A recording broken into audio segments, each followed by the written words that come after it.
ఎన్నికల ప్రచారంలో భాగంగా విశాఖ జిల్లా అక్కయ్యపాలెంలో పవన్ కళ్యాణ్ మాట్లాడుతున్నారు. ఇప్పుడు ప్రత్యక్ష ప్రసారం ద్వారా చూద్దాం. వీటి కోసం వచ్చింది జనసేన. వేల కోట్లు ఉన్నాయో మన దగ్గర లేవు. మన దగ్గర ఉందల్లా ప్రేమించే ఆడపడుచున్నారు, అండగా ఉండే అన్నదమ్ములు మన బలం అంత అంతమించి వెళ్ళలేదు. అంటే రాజకీయాన్ని వీళ్ళందరూ ఎలా చేశారంటే ఎవరు పని చేయరు, డబ్బుల్లోనే రావాలి. ఇప్పుడు జేడీ గారు లాంటి వ్యక్తులు రాజకీయాల్లోకి రావాలని ఎందుకు మేము అందరం కోరుకుంటామంటే, ఎక్కడో బలమైన నిజాయితీ పరులున్న వ్యవస్థ ఎంపిక రాకపోతే, ఉదాహరణ హరిబాబు గారు అయ్యారు. నాకు మొదటి నుంచి డౌట్ ఆయన మీద, మొదటి నుంచి డౌటే నాకు. అందుకే చెప్పాను, గుర్తులే ఉంటది. నేను ఈ రోజు అడుగుతున్నాను, రేపు పొద్దున చేయకపోతే బాగా చెప్తాను చెప్పాను కదా. అందుకే నాకు తెలిసిన డౌట్లు ఉండే నాకు.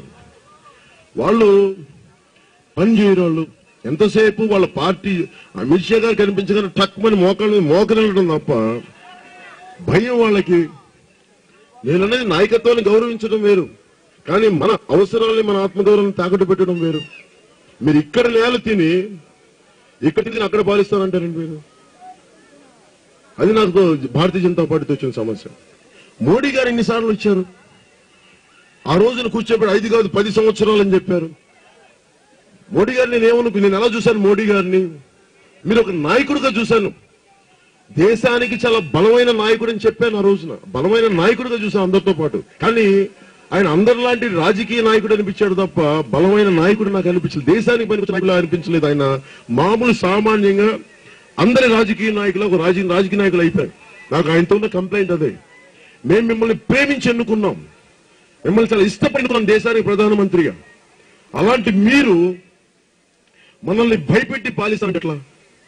ఈ దేశం ప్రేమించిన వాళ్ళకి అండగా నిలబడుతుంది, కానీ భయపెట్టే వాళ్ళని ఎదురించి నిలబడే దేశం, ఎదిరించే నేల ఇది మన నేల, భారతదేశపు నేల.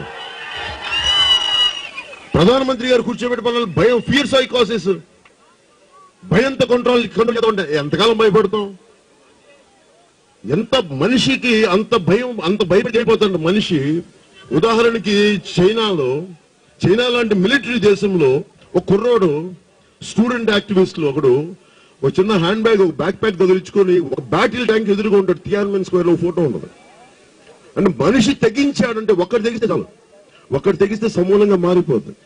వాళ్ళందరి స్ఫూర్తితోటి అడ్డుగా రాజకీయాలు మారుతుంటే నేను ఒక్కడిని తెగించాను. ధైర్యం నేను ఒకడిని వచ్చాను.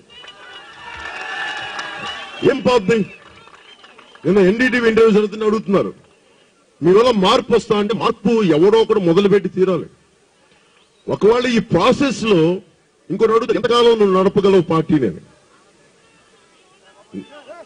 ఒకటే నేను చెప్పాను, నా జన సైనికులు నలుగురు నా శవాన్ని మోసే వరకు నేను నడపగలను జనసైనిక. ఎందుకు? ఎవడు చావును కోరుకోడు, అది కూడా చెప్తున్నాను. నాకు చావును తప్ప ఇష్టం లేదు, కానీ ఇంకెలా చెప్పాలి? నేను నా దేశం గురించి, నాకు మీరంటే ఇష్టం, నేను మీకోసం నిలబడేవాడు. ఇంక నేను ఎలా చెప్పను? డబ్బు తీసుకోకుండా, వేపటి తీసుకోకుండా, పదవులు ఆశించకుండా, ఒక ఎమ్మెల్యే గాని ఎంపీ గాని చిన్నపాటి కౌన్సిలర్ పదవి కూడా ఆశించకుండా, చిన్నపాటి రికమెండేషన్ ఏమి చేయించుకోకుండా నేను ఈ సమాజానికి పనికి వచ్చేవాడిని. ఇంత సోషల్ ఎక్స్పెరిమెంట్ ఎవరు చేసి చూపిస్తారు? ఒకసారి స్వతంత్రం వచ్చినప్పటి నుంచి ఇప్పుడు దాకా మీరు ఆలోచించి చెప్పండి. నా స్థాయి వ్యక్తి ఒకడు ఎలా ప్రూవ్ చేయాలి? మాటలతో చెప్పేది ప్రూవ్ చేసి చూపించాను దశాబ్దం పైన. ఈరోజు చెప్పాను, నేను ఎన్డీటీవీ వాళ్ళకి అదే చెప్పాను, మా వాళ్ళు నన్ను అర్థం చేసుకుంటారని చెప్పాను. ఇది ఎందుకు ఇంత తప్పన పడుతున్నానంటే, వైజాగ్ మనం ఇప్పుడు వదిలేస్తే ఎలక్షన్స్ ని, టీడీపీ గాని మళ్ళీ వస్తే ఇక్కడికి మళ్ళీ కబ్జాలు పర్వం చేస్తారు. ఆలోచన పోనీ నేను అనేది లేదు, మనం వాళ్ళు తిట్టొద్దు, ఆబ్జెక్టివ్ గా చూద్దాం. మీరు అందరూ ఎంతో కొంత అవగాహన ఉన్నవాళ్ళు, సిటీలో పెరిగిన వాళ్ళు, ఎక్కువ మందితో మమేకమైన వాళ్ళు, మీరు ఆలోచించే చూడండి. తెలుగుదేశం పార్టీ వస్తే మళ్ళీ ఏం చేస్తారు?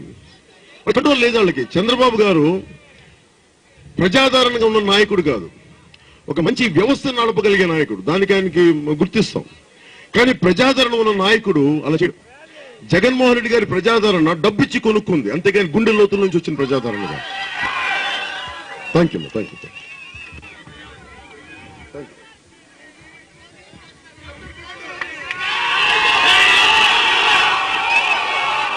అడ్డు వస్తుంది, మళ్ళీ తీసుకుని ఒక్క నిమిషం. ఆ?